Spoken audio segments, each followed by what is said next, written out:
So hello everyone. मेरा नाम वीरेंद्र सिंह है, ए के ए टेक्निकल नर्ड। सो अभी मेरा भी डीएलएड का क्लियर हुआ है। तो काफ़ी सारे जो लोग हैं उनके अंदर डाउट है कि मतलब क्या क्या उन्हें डॉक्यूमेंट्स लेके जाने हैं, क्या क्या कार्रवाई होने वाली है। तो मैं आपको बता दूं, मैंने काफ़ी सारे नंबरों में फ़ोन करके बात करी है। हालांकि जो ये इंस्ट्रक्शंस वाला जो पीडीएफ है जो आपको देख रहे हैं, ये भी उन्होंने, जब मैंने उनको फ़ोन किया तब मैं उन्होंने वहाँ डलवाया, upsc.uk.in में यहाँ से डलवाया गया है। तो ये है। और मैंने बात कर ली है उनसे सारी चीज़ों के ऊपर। तो लेट्स सी कि क्या सीन है। तो आपको क्या क्या डॉक्यूमेंट लेके जाने हैं काउंसलिंग के दिन।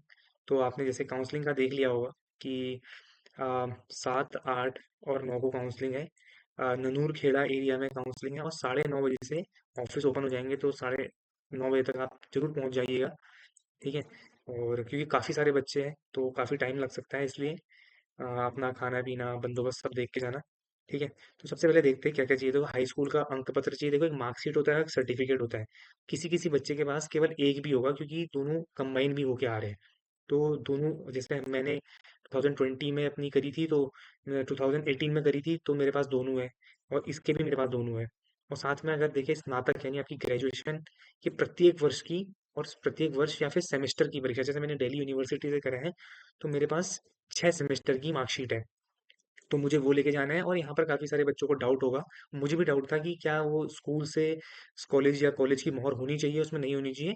अगर नहीं है तो कोई बात नहीं, बट आपके पास अंक पत्र होना चाहिए। मैंने अभी अभी हाल ही में, अभी अभी नीचे दिए गए नंबर है, अगर आप भी यहाँ पर जानकारी प्राप्त कर सकते हैं, काफ़ी हेल्पफुल पीपल है। तो मैंने इस नंबर पे कॉल किया था।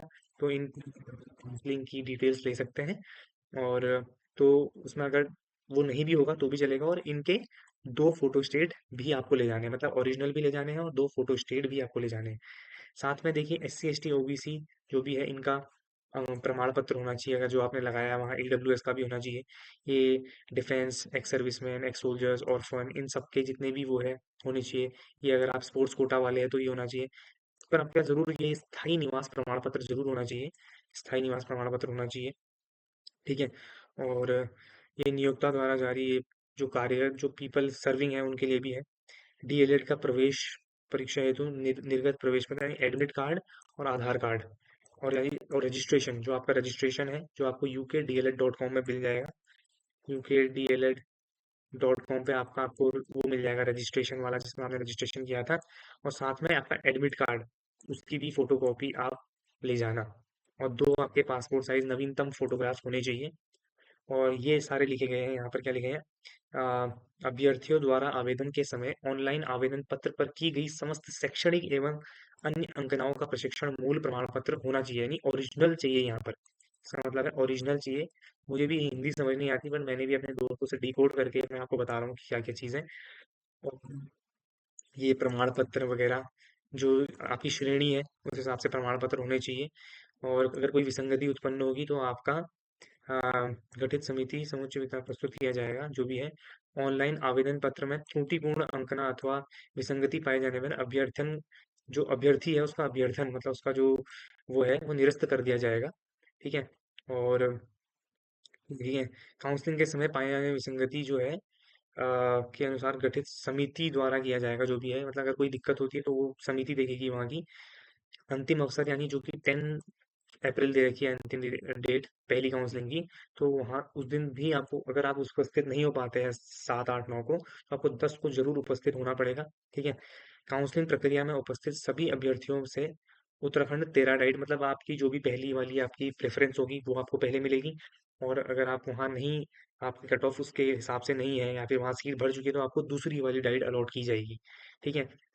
और ये समस्त स्थानों, सीटों, श्रेणीवार वर्गवार काउंसलिंग किए जाने पर पश्चात अभ्यर्थियों के द्वारा भरे गए विकल्प पत्र के वीर्यता के वीर्यता क्रम एवं श्रेष्ठता के आधार पर प्रशिक्षण हेतु सीटों के भरे जाने वाला, मतलब मेरिट के हिसाब से आपके जितने नंबर है उस हिसाब से डाइट आपको अलॉट की जाएगी। ये भी काफ़ी यहाँ पर इम्पोर्टेंट है कि देहरादून द्वारा काउंसलिंग कार्यक्रम, ये यहाँ पर उनका लिखा गया है कि कहाँ पर काउंसलिंग होने वाली है। तो ये SCEIRT है, SCERT जो भी है, SCERT। ठीक है। यहाँ पर इनका जो प्रशिक्षण परिषद उत्तराखंड ननूर खेड़ा देहरादून में सभागार प्रस्तावी अभ्यर्थी काउंसलिंग प्रक्रिया है। मैं वांछित समस्त मूल प्रमाण पत्र एवं अभिलेखों सहित स्वयं उपस्थित होंगे। आपको खुद जाना है वहां पर अपने मूल प्रमाण पत्रों द्वारा।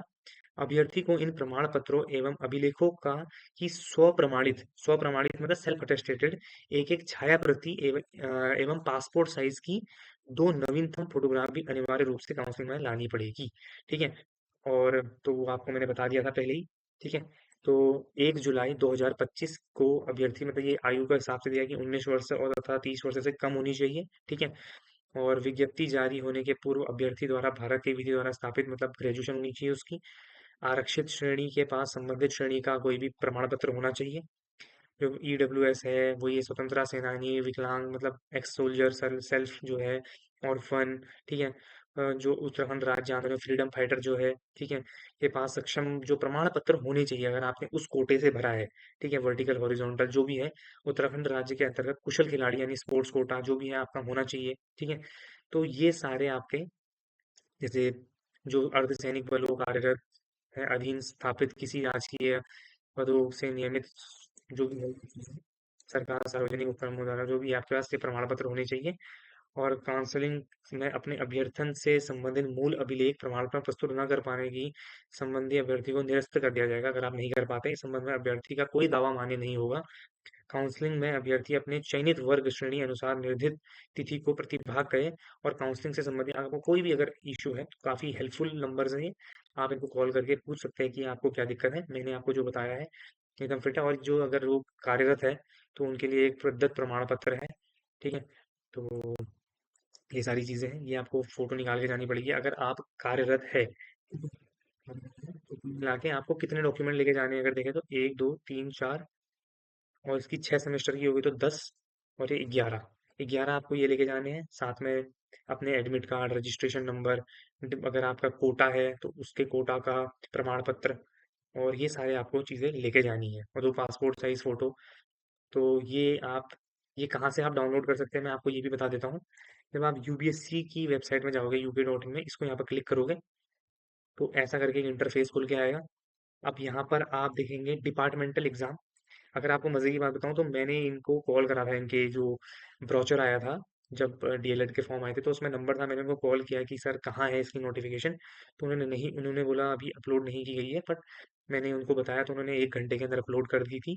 तो वहाँ पर आप जाएंगे अ, विज्ञप्ति इंस्ट्रक्शंस में है मेरे हिसाब से। ये इंस्ट्रक्शंस को अगर आप डाउनलोड करेंगे तो बिल्कुल ये यहाँ पर आपका खुल जाएगा। तो कैम स्कैनर से ये किया गया है। तो इस तरीके से आप इसको upsc.uk.gov.in इस वेबसाइट से आप इसको डाउनलोड कर सकते हैं। तो होप सो आपको समझ में आया होगा कि क्या क्या आपको डॉक्यूमेंट्स ले जाने हैं। और आपका टाइमिंग अगर बता दूं तो मैंने टाइमिंग पूछी थी 9:30 AM से चालू होगी टाइमिंग। और काफ़ी सारे लोग हैं यानी 100 से ऊपर लोग हैं तो टाइम लगेगा इसलिए जितनी जल्दी हो सके पहुंच जाइए और मज़े कीजिए। और जितने भी लोगों का हुआ है आपको बहुत बहुत बधाई है। तो आपको मिलते हैं। धन्यवाद।